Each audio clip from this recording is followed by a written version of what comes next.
reacting to the Minnesota Vikings performance on day 3 of this draft. They added 5 more draft picks on top of the 2 they got Thursday night. In the 4th round, pick 108, Khyree Jackson, cornerback out of Oregon. 6th round, pick 177, Walter Roos, tackle from Oklahoma. Staying in the 6th, pick 203, Will Reichard, kicker out of Alabama.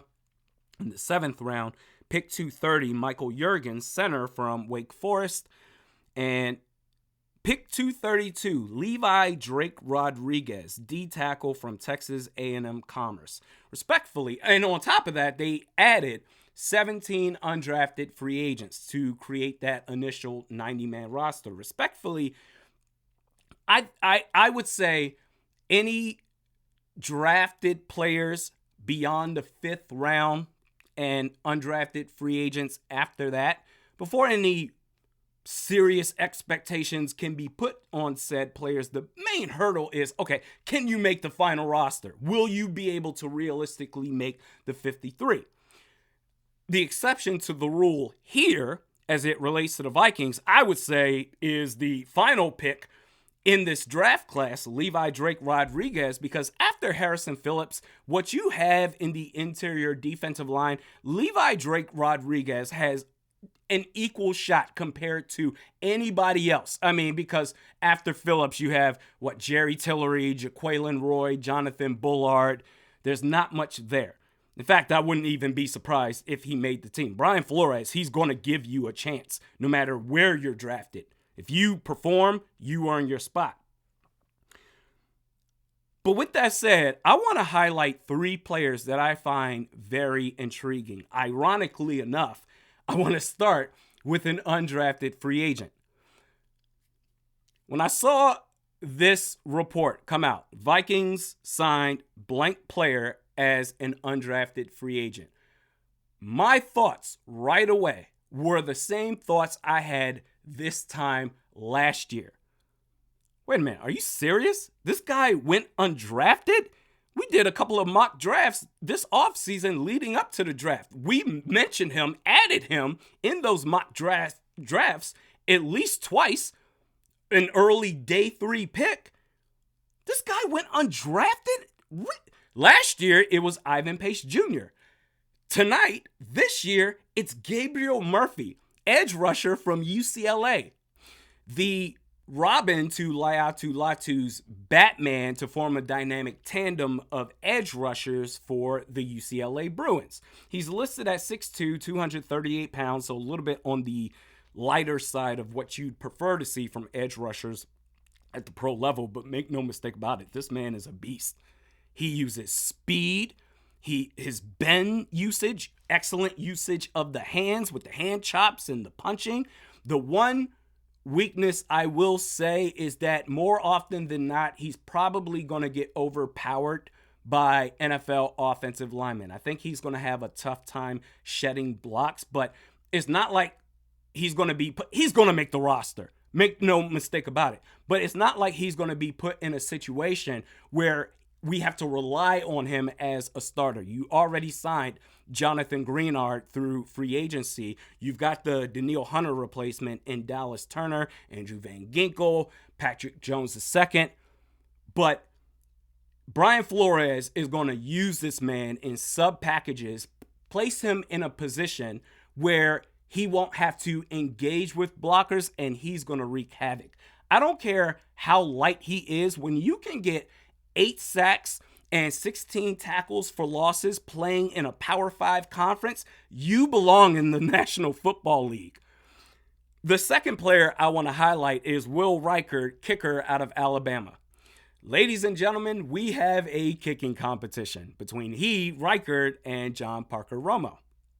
And it's going to be tight because Reichard, his final year, he did 5 years with the Crimson Tide, but his final year last year had a field goal conversion rate of 88%, which is pretty good. What I find even more impressive is the accuracy by distance. So from 20 to 29, he went 3 for 3. From 30 to 39, he went 7 for 7. From 40 to 49, 7 for 10.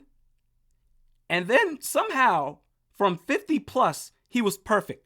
5 for 5.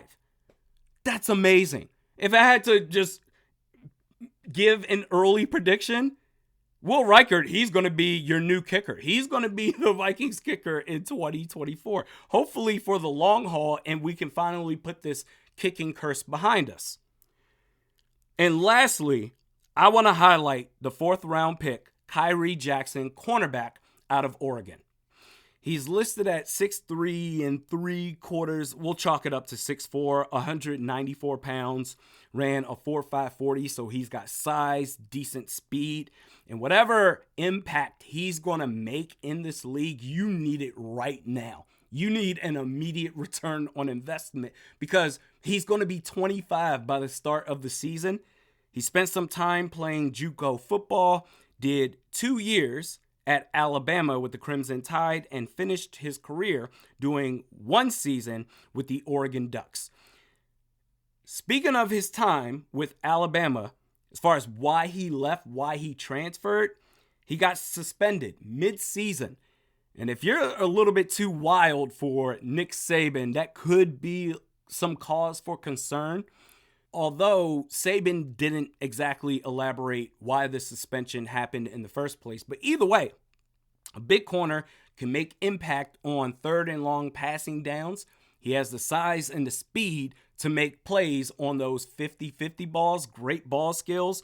I think at the next level, he's going to be more valuable in zone than man. So sub packages for him, just because straight line speed, he's good for it. When he goes up against shifty receivers, when they suddenly move in a different direction, change directions, I think he's going to have a little bit trouble keeping up with them. He's aggressive, which can be good and bad. Aggressive as in, hey, he's got that dog in him, which, I want that from my cornerbacks. And the only nice guy cornerbacks that were elite that I can think of, I could be wrong, man. Let me know if there's any more, if I'm missing anybody. The only nice guy elite cornerbacks in my lifetime that I've witnessed was Champ Bailey and Charles Woodson. I mean, they'd whoop your ass and then shake your hand after and say, hey, good job, man. Yeah, maybe you'll get me next time. Probably not. The rest of the elite cornerbacks are borderline psychopaths. So he's aggressive. I'll take it. It could be bad because sometimes he can be a bit overzealous. He's very handsy, which will draw penalties. He's fierce, but also play smart. Bottom line, last year with the Oregon Ducks, 7 pass breakups, 3 interceptions. He can also play at the line of scrimmage if he's left unblocked because he's 6'4", 194. All right.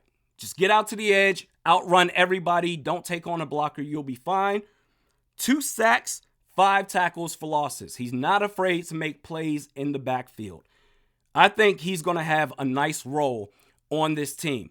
He, Khyree Jackson, Will Reichard is my favorite to win the kicking job. And Gabriel Murphy, he really went undrafted. Very nice day 3 for the Minnesota Vikings. Tomorrow, I will have my Vikings draft grade.